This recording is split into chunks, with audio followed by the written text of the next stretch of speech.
Berikut adalah slide pada PowerPoint macam-macam hukum perkembangan dan pertumbuhan.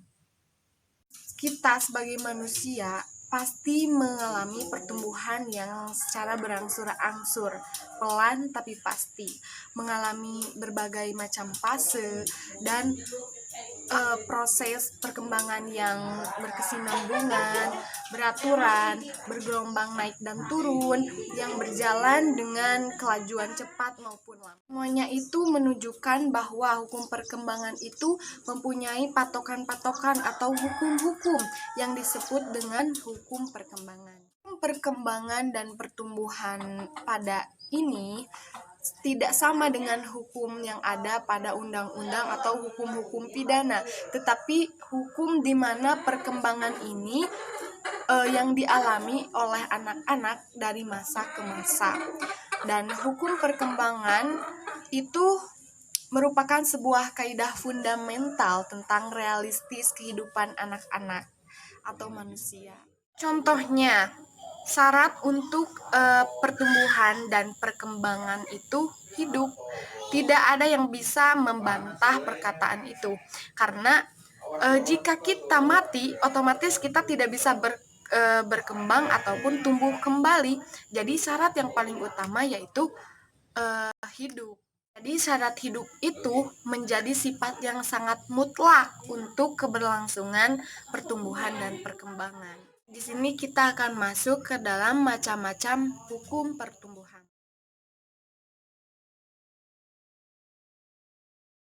Menurut Satoto tahun 1993, terdapat dua hukum pertumbuhan fisik yang berlaku secara umum dan menyeluruh.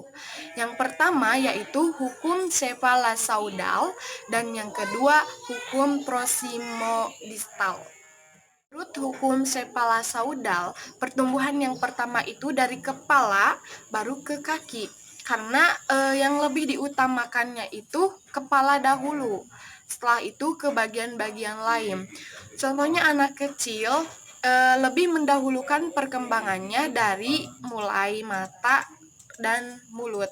Jadi lebih diutamakan kepala dulu, setelah itu ke bagian-bagian yang lain. Dan selanjutnya menurut hukum prosimodistal.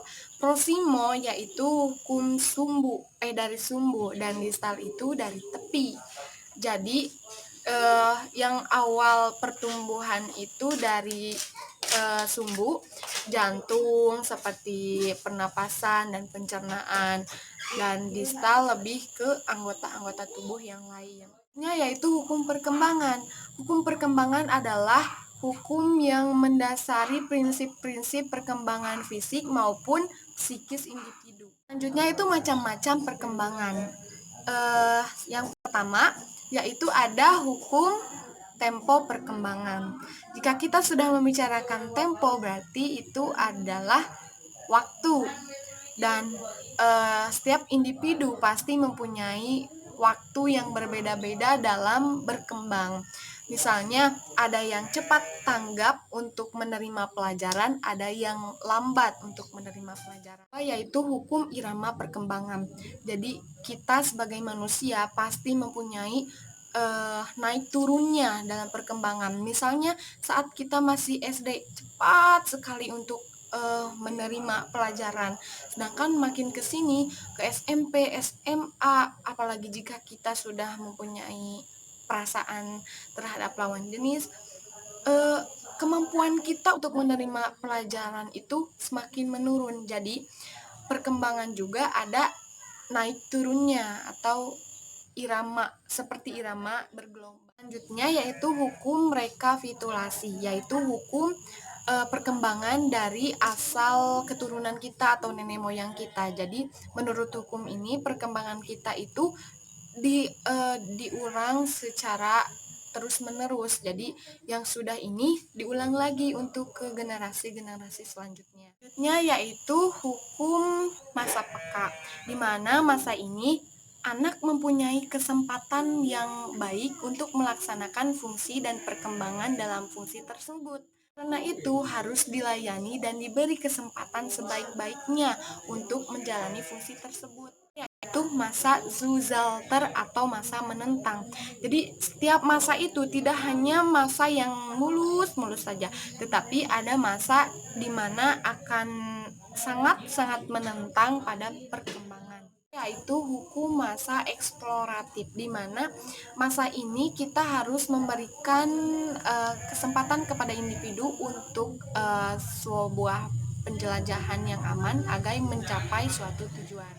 Yaitu hukum pertahanan diri, di mana hukum ini tidak, misalnya ada sesuatu yang tidak menyenangkan atau adanya dorongan-dorongan yang tidak menyenangkan, maka proses ini sangat penting. Hukum pengembangan diri ini mengandung arti bahwa setiap individu memiliki dorongan ilmiah untuk mengembangkan potensi yang dimilikinya, tetapi keberhasilan hal tersebut memerlukan usaha yang aktif dan kreatif. Sekian yang dapat saya sampaikan. Wassalamualaikum warahmatullahi wabarakatuh.